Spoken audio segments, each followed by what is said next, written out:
parti. Bonjour.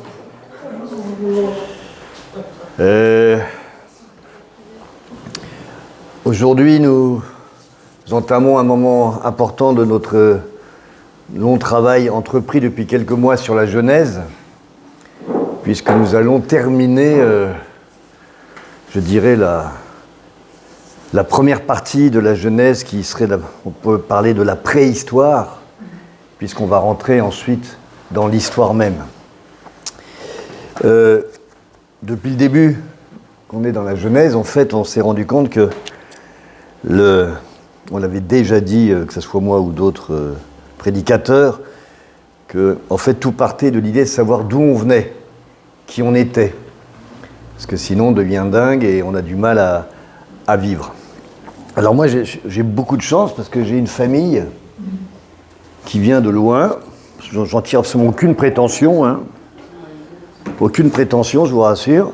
Donc depuis que je suis tout petit, j'ai ça sur les murs de mes parents ou de chez moi, donc je suis très content. Vous voyez, et alors on peut dire Luc Girard. Alors moi je suis là en fait, hein, parce que ça va pas continuer, il faut que je continue.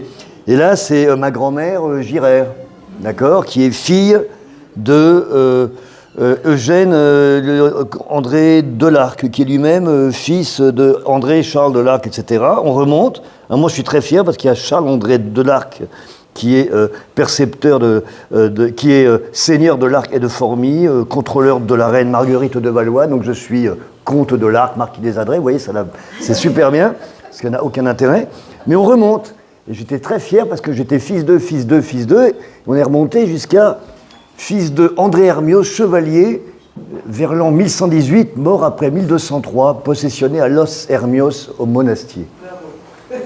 Par contre, quand tu es un gamin de 5 ans, tu te dis, je suis... Pardon ? Il n'est pas loin. Donc, c'est pour vous dire que moi, j'étais très très fier, jusqu'à un âge assez normal, d'avoir cette chose-là et de la montrer à tout le monde. Là, je ne vous la montre pas avec fierté, c'est simplement pour vous montrer la vanité de ces choses-là, parce qu'après 1200 et quelques, 1100 trucs, il n'y a rien. On n'a pas pu remonter plus haut, et du coup, c'est là que j'ai commencé à me poser des questions importantes, et les généalogies de la Bible répondent à ces questions. Et si je vous ai montré celui-là, c'est pas pour faire le malin, parce qu'aujourd'hui, on va taper dans la généalogie de Genèse 10, mais qui est une généalogie, je vous rassure, beaucoup plus importante, et beaucoup plus intéressante que la mienne. On pourrait y passer quelques heures, mais ça ne vous intéresserait guère parce que ça ne vous concernerait pas. Ma généalogie ne vous intéresse en rien, ne vous concerne pas, à part le côté amusant de vous la montrer.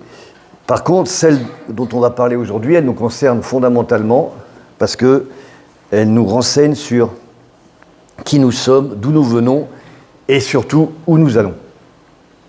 Alors je remercie mes petits camarades de m'avoir laissé ce chapitre 10, d'avoir fait en sorte que ça tombe sur moi.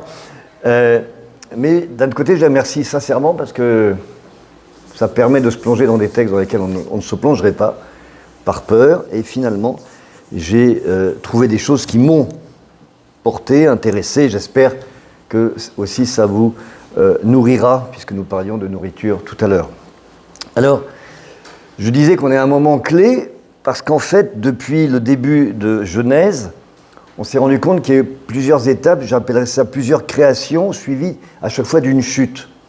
Et à chaque fois, on avance dans le plan de Dieu qui, quelque part, est forcé de suivre ce que les hommes lui proposent.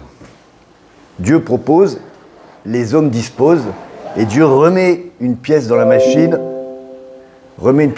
tiens voilà, on va avoir la pièce, et pour que l'histoire continue. Alors très très rapidement, la création première, c'est évidemment celle de l'univers, celle de la terre, celle d'Adam et Ève, et ça se termine par la chute première, si je puis dire. La pomme, vous savez, exit le jardin d'Éden. On pourrait penser qu'à ce moment-là, Adam et Ève, ils vont mourir de leur belle mort, et puis ça s'arrêtera là. Pas du tout. Deuxième pièce dans le jukebox de la création, Dieu permet à Adam et Ève d'avoir Caïn et Abel. La chose repart, et sans doute d'autres sœurs, puisque sinon ça se serait arrêté là. Mais paf, chute numéro 2, c'est le meurtre de Caïn, le meurtre d'Abel par Caïn. Encore une fois, la création, quelque part, repart à zéro. Non, Dieu continue.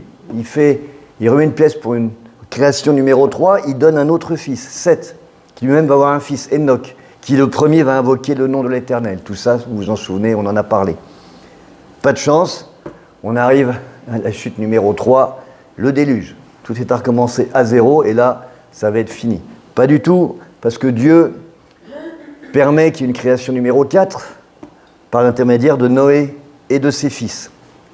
Et on va arriver aujourd'hui, malheureusement, tout ça va se terminer par la tour de Babel, où Dieu va de nouveau devoir intervenir pour annihiler, anéantir les prétentions des hommes.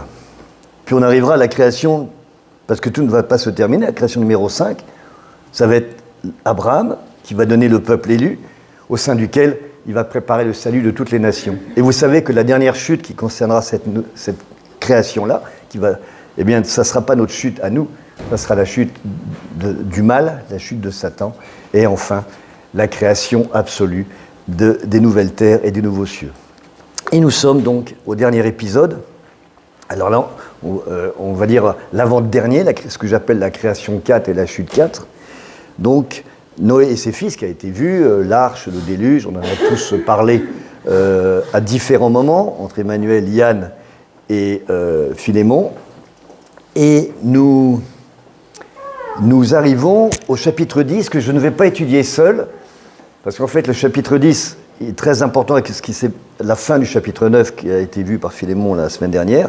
Et surtout, il est dépendant du chapitre 11 de la tour de Babel, qui, je vais vous l'expliquer, n'est pas à sa place. En fait, la fin du chapitre 9, c'est le début du chapitre 11. C'est la tour de Babel. Alors, on va le lire comme ça, et vous allez comprendre que en prenant l'affaire dans cet axe-là, les choses deviennent plus claires, et sans doute c'est une façon plus compréhensible de clore ce que j'appelle la préhistoire de l'existence de la Terre, puisque tout ça se terminera par enfin les débuts d'Abraham et le début du peuple élu. Et c'est là aussi qu'on va clore toutes les grandes controverses scientifiques. On en a parlé depuis la Genèse 1, la Terre, la science, etc. Et là, nous avons les derniers grands blocs de controverses, donc sur la tour de Babel, et puis évidemment sur l'éparpillement, sur le peuplement de l'humanité, sur toute la Terre. Alors, je vous disais, on va donc la fin du chapitre 9. Je ne reviens pas, donc il y a les 3 fils de Noé, il y a l'ivresse de Noé, tout ça a été très bien expliqué. Et il y a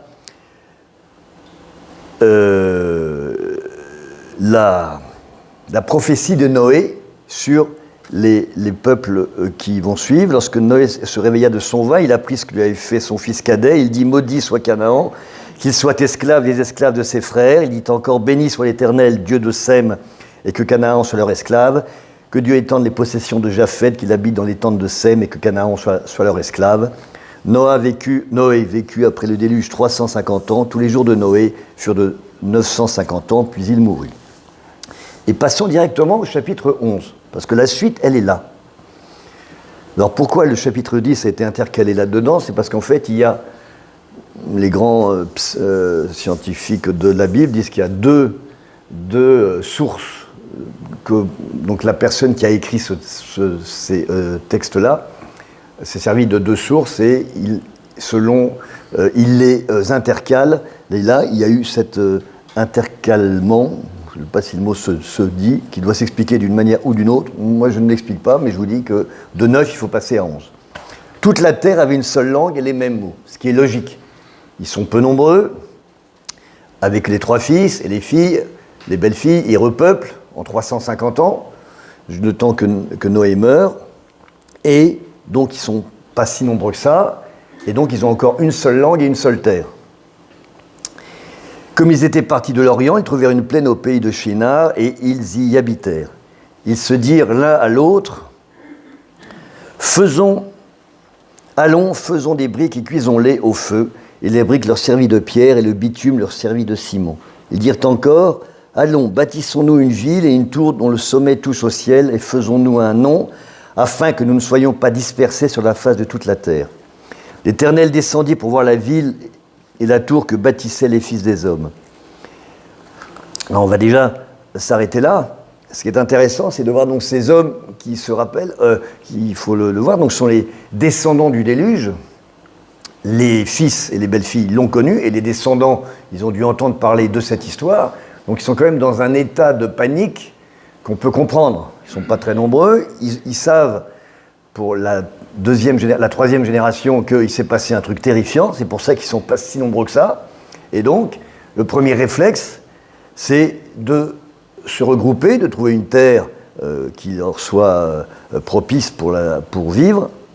Et ils se regroupent, ce qui me semble compréhensible dans ces cas-là. Plus on est ensemble, plus on est nombreux, plus on peut surmonter sa peur et ses angoisses, et puis grandir ensemble. Et ils vont construire cette tour comme un phare, comme un repère avec cet endroit-là qui est haut, on peut le voir de loin, on peut s'y retrouver comme un donjon au Moyen-Âge, où les habitants des villages alentours savaient que quand l'ennemi arrivait, tout le monde se retrouvait dans le château sous la protection du donjon. Alors, évidemment, il a été dit, et vous le savez, que il y a aussi la volonté de vouloir remplacer Dieu en touchant le ciel. Pourquoi pas?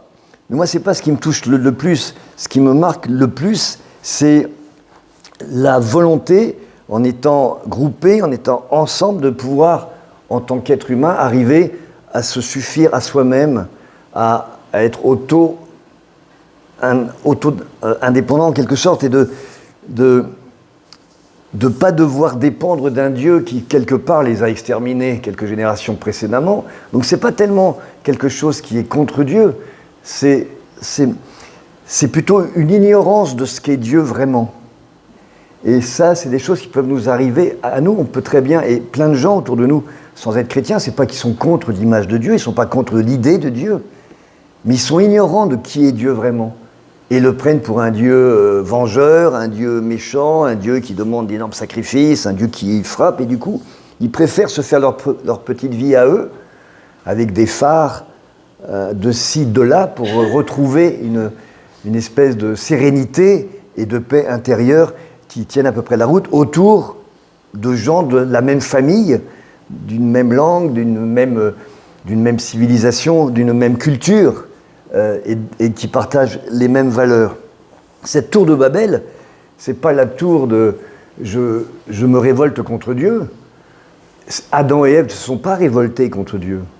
Ils ont simplement voulu aller un peu plus loin, seuls, en autonomie, en savoir plus. Mais ce n'était pas la révolte contre Dieu.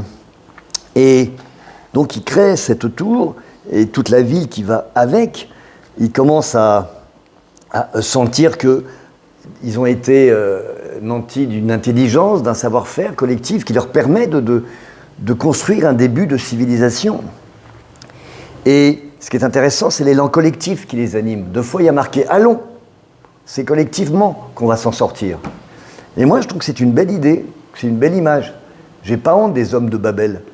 Sans doute que je fais pareil dans ma propre existence, de ma propre famille, de mes propres amis, de mon propre métier. Allons ensemble, construisons quelque chose. Le seul souci, c'est que dans leur tour, ils oublient de mettre Dieu. Mais pas parce qu'ils ne veulent pas le mettre, c'est parce qu'ils pensent qu'à la limite, ils peuvent se débrouiller sans lui, et qu'il vaut peut-être mieux. Parce que quand Dieu s'en mêle, il tue tout le monde, et c'est le déluge. Selon ce que l'ont raconté leurs parents et leurs grands-parents, et ainsi de suite.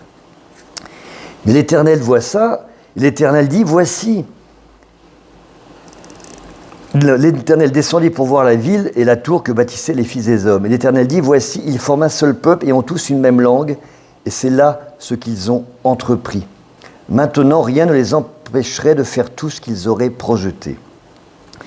Alors c'est intéressant parce qu'on peut croire que c'est un jugement un peu dur, et comme si Dieu n'était pas content de cette prise d'autonomie de l'humain, ce qui paraît contradictoire avec ce qu'il leur a dit au début. Allez-y, je vous donne cette terre, progressez, multipliez, etc., soyez-vous.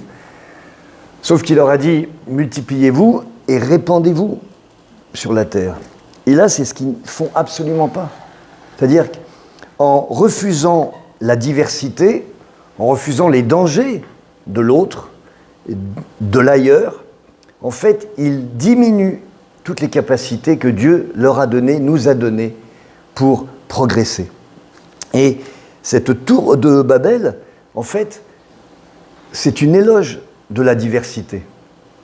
Si vous êtes entre vous, même langue, même endroit, même objectif, vous dépérissez. Vous n'allez pas au bout de vos capacités et surtout, en faisant ça, vous n'avez plus besoin de moi.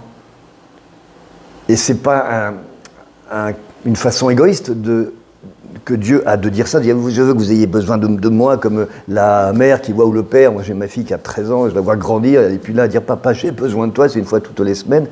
Et encore, c'est pour que je la transporte d'un endroit à l'autre, alors qu'auparavant, c'était tout le temps. Mais c'est très très bien. Ce n'est pas cet égoïsme-là. Si vous n'avez pas besoin de moi, c'est que vous n'avez pas compris quelque chose. Pour aller plus loin, autonome et heureux, il faut que vous ayez besoin de moi. Et pour que vous ayez besoin de moi, il faut que vous soyez confrontés à l'autre et à l'ailleurs, qui sont ce qui va vous ouvrir l'esprit, ce qui va vous donner l'amour, ce qui va vous donner la curiosité, la volonté. Et vous voyez bien que aujourd'hui, dans notre monde, on n'est que dans des tours de Babel. Chacun a sa propre... ce sont des espèces de... Alors ça, c'est le modèle anglo-saxon, c'est-à-dire que les gens vivent par ghetto, si je puis dire, alors que le modèle a priori français, c'était on ouvre et on se mélange pour que tout le monde puisse progresser ensemble. Et le danger des tours de Babel, en fait, la raison de la tour de Babel, c'est la peur. La peur et l'ignorance.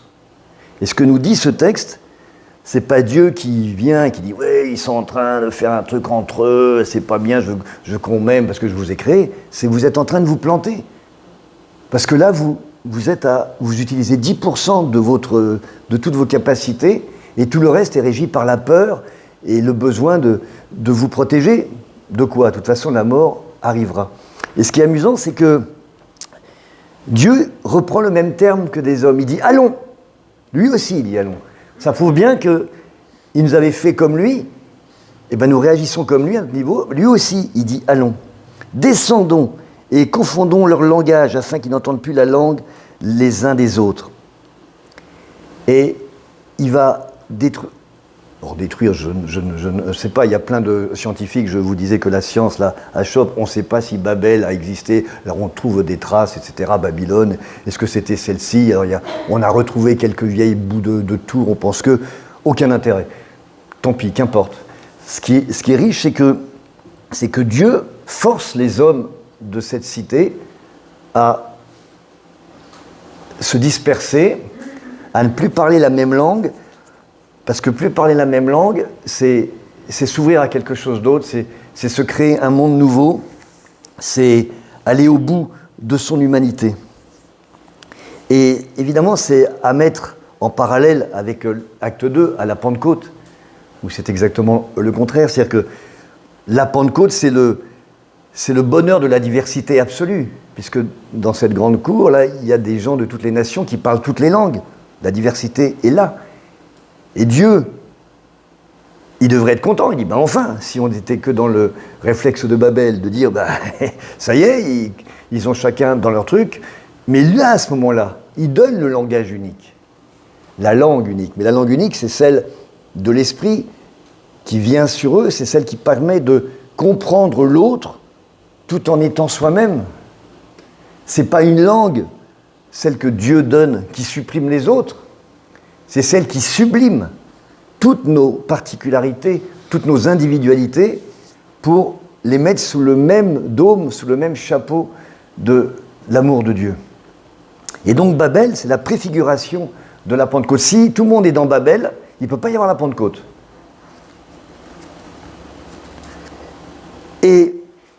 ce moment de Babel se termine ainsi. C'est pourquoi on appelle la nation de Babel. Alors, non, et l'Éternel les dispersa loin de là sur la face de toute la terre, et ils cessèrent de bâtir la ville. C'est pourquoi on l'appela du nom de Babel, car c'est là que l'Éternel confondit le langage de toute la terre, et c'est de là que l'Éternel les dispersa sur la face de toute la terre. Et là, on arrive au chapitre 10. La grande dispersion de la chronologie du chapitre 10, elle vient après Babel. Forcément. D'ailleurs, le meilleur exemple, c'est que juste après Babel, et on y reviendra, il dit, voici la chronologie de Sem. Moi, je reviens à la chronologie d'avant. Alors, revenons au chapitre 10, en le considérant comme la suite de ce début de chapitre 11. Alors là, je me ferais un grand plaisir, si je pouvais vous lire ce chapitre 10, avec mon métier de comédien, je ne pourrais jamais me tromper sur les noms compliqués, et ça n'aurait aucun intérêt, comme si je vous lisais ça, voilà, de mes contes, etc. Alors, vous pouvez le lire à la maison si vous voulez, je ne le ferai pas, parce que, enfin, vous le ferez, mais moi je ne le ferai pas ici, parce qu'en soi, c'est pas très instructif, et d'autres l'ont fait avant nous, et s'y sont penchés mot par mot, peuple par peuple, nom par nom, pour y déceler les choses importantes. Donc, je vais plutôt vous tirer les grandes lignes de ce qui a été dit, de ce qui a été trouvé, de ce qui a été énoncé, et puis libre à vous, chez vous, de le relire plus précisément si cela vous intéresse. Et j'espère que je vous aurai donné l'envie, au moins dans votre vie, d'avoir lu une fois Genèse 10, et sans tout comprendre des mots, en comprendre le sens général.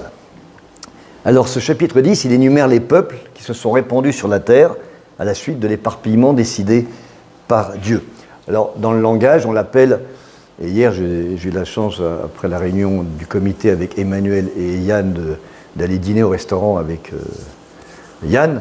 Je lui ai dit, demain j'ai Genèse 10, alors je commençais à pleurer. Il m'a dit, ne t'inquiète pas, on l'appelle la table des peuples. Tu vois, c'est ça d'avoir quelqu'un qui connaît. Alors du coup, foncé sur mon ordinateur, et en fait, c'est la table des peuples. Et c'était pas la table du restaurant, mais je trouve que ça tombait très bien. Et alors, ça s'appelle comme ça dans le monde. Et alors, selon ce Genèse 10, toute la population du monde descendrait donc des 3 fils de Noé, Sem, Cham et Japheth. Il faut savoir que ce point de vue a été historiquement avéré et considéré plutôt jusqu'à la moitié du 19e siècle. On ne remettait pas ça en question, on n'avait pas les moyens de le faire. Le christianisme était très présent en plus, donc c'était comme ça que les choses...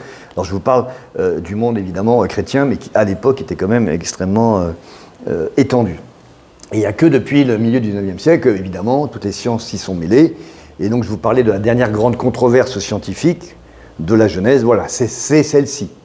Évidemment, donc beaucoup vont dire mais c'est n'importe quoi, c'est symbolique, ou c'est juste des petits peuplements locaux, et d'autres vont dire mais non, c'est la base. Qu'importe, là encore, le domaine est tellement difficile que je ne m'y mêlerai pas, parce que je pense que ce n'est pas fondamental. Ce qui est important, c'est ce qu'on peut en tirer nous. Donc, Cham, dans cette théorie, alors c'est là que les noms sont très importants, il y a des gens qui ont vraiment fait des études très profondes, et tous les noms qui sont donnés, qui sont de l'ordre de... Il y en a 70, c'est soit des noms de personnes, soit des noms de peuples, et on considère que Cham est le père des peuples d'Afrique. D'accord ? Cham, Ham signifiant chaud. Sem, c'est le père des peuples sémites. Son nom signifie prospérité ou renom. Et Japheth, c'est le père des peuples d'Eurasie, Europe, Asie. Japheth signifiant ouvert. Et d'ailleurs, c'est amusant de voir que dans la prophétie de Noé, il est dit que Japheth, c'est celui qui partira loin, qui étendra ses tentes très loin, et c'est celui qui aurait installé le peuplement les plus lointains, puisque l'Europe, c'est l'Europe et l'Asie. Donc, tout ça est tiré de tous les noms dont je vous parle, que je ne lis pas, et chacun correspond. Alors, ils ont fait des recherches dans la Bible et dans plein d'autres textes, à des lieux qui vont loin, jusqu'en Europe centrale, jusqu'en Espagne. Donc, tout ça est très écrit et très documenté. Hein. Et donc, si on considère qu'il qu'il y a eu Adam et Ève, que le peuplement de l'humanité s'est fait à partir d'une seule souche, ce qui est a priori notre credo depuis le début qu'on étudie la Genèse, pourquoi ne pas, 10 chapitres plus loin, considérer que tout est reparti avec Noé et ses fils, et que c'est cet essaimage en 3 parties qui a peuplé toute la terre. Si on rencontre des gens qui ne sont pas d'accord, ça encore une fois, c'est pas important, c'est pas ça qui va remettre notre foi en cause. On peut en avoir une lecture symbolique si on veut, puisque d'autres personnes très, très cultivées disent que c'est juste une carte des peuples locaux connus à l'époque, autour du bassin méditerranéen, et que à l'époque où est écrit Genèse, c'est tout ce que pouvaient comprendre ces gens-là. Après, on peut mélanger les deux théories, c'est-à-dire que la personne qui a écrit ça avec, sous la plume de Dieu, en quelque sorte, a pensé parler des peuples locaux, et en fait, sans le savoir, avec tout ce qui allait se passer par la suite, il parlait de la Terre dans sa globalité. Alors, ce qui est intéressant de savoir, c'est que ce texte est considéré par le texte le plus ancien retrouvé qui parle d'un peuplement de la Terre par des populations particulières. Donc il a un intérêt autre que spirituel, il a aussi un intérêt historique. Alors, ce qui est intéressant aussi de voir, c'est qu'il y a d'autres civilisations qui ont fait des généalogies, mais à chaque fois, eux se mettaient au centre. Nous, les Égyptiens, il y a notre peuple, et ensuite de nous sont venus d'autres, etc. Et c'est la seule généalogie antique qui mettent l'humanité au même pied, au même rang, tous égaux, tous dignes, et qui marchent vers une même destination.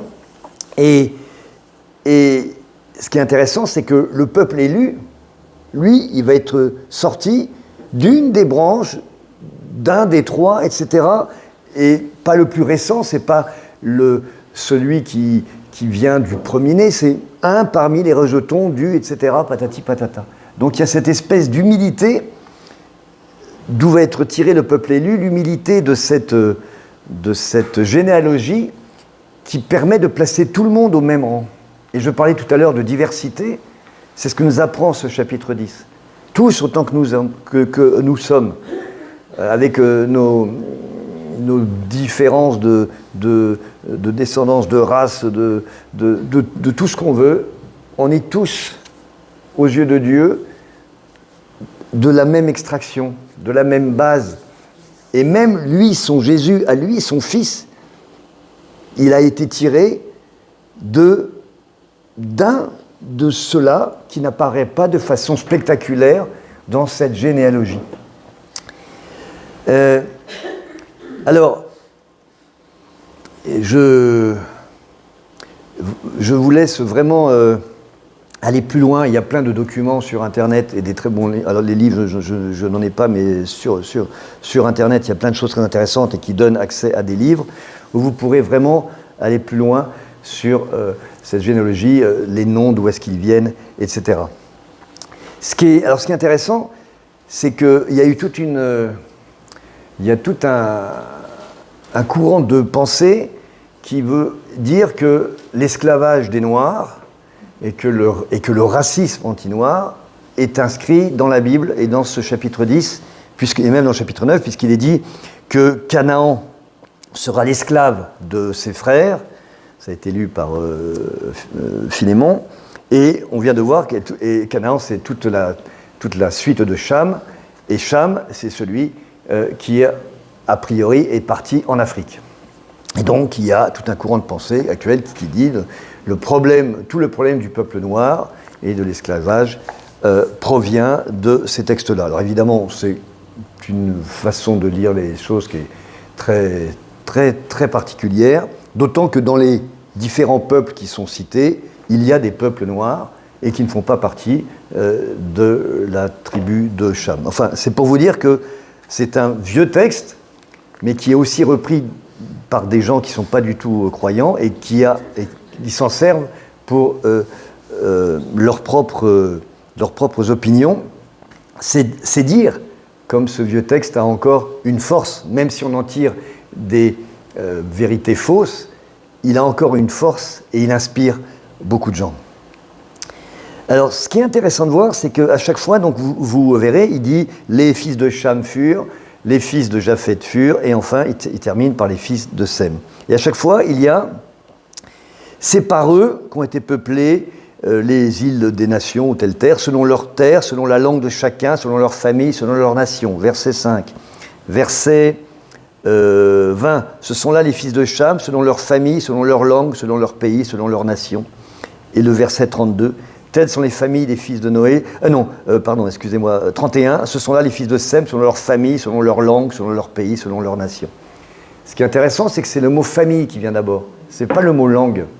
C'est-à-dire que la langue en elle-même n'est pas la preuve d'une identité. Et c'est aussi une spécificité de notre foi, de notre religion, si je puis employer ce mot. C'est-à-dire qu'il y a d'autres religions qui dépendent d'une langue. C'est-à-dire, à un moment, si tu deviens musulman, il faut que tu parles arabe pour pouvoir rentrer dans le texte. Jusqu'à très peu de temps, si tu étais catholique, il fallait que tu parles le latin pour rentrer dans la vérité du texte. Je ne parlais pas le latin, tu ne pouvais pas comprendre. En Inde, il y a le fameux sanskrit, il y a plein de choses comme ça. Le christianisme, c'est dans la langue de tous. C'est pas Babel. Quand vous mettez une fois une langue, vous faites une tour de Babel. Et Dieu, en détruisant Babel, il a dit, vivez, soyez vous-même, et mon amour, ce que je vous donne, est au-delà des langues. Ça peut vous frapper dans ton igloo, dans ton 2 pièces, sous ta tente, vous comprenez ce que je veux dire? Et ça, c'est extraordinaire. En détruisant Babel, Dieu a redonné la liberté à chacun d'entre nous d'être avec lui et de l'accepter comme nous sommes, nous. Parce que nous soyons différents, c'est ce qu'il a voulu. Et c'est là que la préhistoire va se terminer, car regardez toujours au chapitre 10, au verset 22. Les fils de Sem furent Élam, Assur, Arphaxad, Lud et Aram. Les fils d'Aram, Uz, Géter et Match. Arphaxad engendra Shélach, et Shélach engendra Héber. Il naquit à Héber 2 fils. Le nom de l'un était Péleg, parce que de son temps la terre fut partagée, et le nom de son frère était Joktan. Et ensuite, il part de Joktan. Vous voyez, c'est comme si, ici, là, tac, il y en avait 2, il a décidé, je m'occupe que de lui. Et là, nous, on n'aurait rien eu ici. Donc il parle de Joktan, et il fait toute la généalogie de la suite des fils de Sem sur Joktan. Maintenant, passons au chapitre 11, juste après la tour de Babel. Il reprend ce que j'avais dit, voici la postérité de Sem, verset 10. Sem, donc on reprend ce qui a été dit plus tôt, âgé de 100 ans, engendra Arphaxad, on le retrouve. 2 ans après le déluge, Sem vécut après la naissance d'Arphaxad, 500 ans, et engendra des fils et des filles. Arphaxad, âgé de 35 ans, engendra Shélach, on en a déjà parlé. Arphaxad vécut après la naissance de Shélach, 403 ans, il engendra des fils et des filles. Shélach, âgé de 30 ans, engendra Héber. Shélach vécut après la naissance d'Héber, 403 ans, il engendra des fils et des filles. Héber, âgé de 34 ans, engendra Péleg. Le fameux Péleg dont il engendra Héber, pardon. Et donc Péleg, on a vu plus haut que Héber, dans chapitre 10, a dit qu'il avait engendré Péleg et son frère Joktan. Là, il reparle de Péleg, mais il ne parle pas de Joktan. Et à partir de cette sous-souche, si je puis dire, dans le chapitre 10, l'important des 2 fils d'Héber, c'est pas Péleg, c'est Joktan. Parce que c'est lui dont on parle toute la suite pour que le peuple de Sem puisse aller partout. Donc c'est eux qui sont la souche importante, quelque part. Mais là, on prend une sous-souche, on revient à Péleg, et Péleg, âgé de 30 ans, engendra Réu. Réu, âgé de 32 ans, il engendra des fils et des filles. Donc Sérug engendre Nacor, Nacor engendre Térak, Térak, âgé de 70 ans, engendra Abraham, Nacor et Aram. Voici la postérité de Térak. Térak engendra Abraham, Nacor et Aram. Fin des 10 premiers chapitres, 11 premiers chapitres de la Genèse. Là, la préhistoire, la grande histoire, toute l'explication du monde se termine là. Parce que le verset d'après, on reprend pareil. Alors, quand vous le lisez en hébreu, il y en a un qui est dans un temps qui est un temps de l'imparfait et l'autre qui est un temps du passé. Et le nouveau temps, c'est comme si on ouvrait une grande page et maintenant, une nouvelle histoire commence. Ce n'est pas le même passé. C'est un passé, le premier, c'est un passé terminé et le deuxième, c'est un passé qui commence. Et c'est le truc suivant. Térak engendra Abraham, Nacor et Haran. Abraham prit des femmes, et la grande histoire d'Abraham, qui est la nôtre, puisqu'à partir d'Abraham, maintenant, on va raconter toute l'histoire du peuple hébreu. Tout ce qui va mener à Jésus, et Jésus, tout ce qui mène à nous. Donc, je vous avais dit que, j'espère ne pas avoir déçu avec ce petit teasing, qu'aujourd'hui c'est un jour important, parce que votre patience, depuis des mois où vous supportez la Genèse dans tous les sens, est récompensée. Ça y est, on y est. On a tout compris comme ça, tout est énorme, et maintenant, par le petit bout de la lorgnette, on est à Abraham. Et quelque part, Abraham, c'est nous. Alors tout avant parlait de nous, évidemment, mais de très loin, de très haut. Mais Abraham, non, on peut remonter quelque part. Abraham pour arriver à Ruth, pour arriver à Michel, pour arriver à Yann, à Paul, à Sandrine, etc. Donc, je ne sais pas ce qu'on va décider pour la suite, parce qu'on avait dit qu'on ferait tout Genèse. Est-ce que, à partir du milieu du chapitre 11 jusqu'au chapitre, 40, 50, est-ce qu'on va continuer? Parce que c'est plus la même histoire. C'est autre chose. Et moi, quand on a dit on va faire Genèse, j'ignorais en fait que c'était si clair. Mais pour moi, on a terminé Genèse. Et si on va continuer, il faut qu'on le continue d'une autre façon. C'est plus la même chose.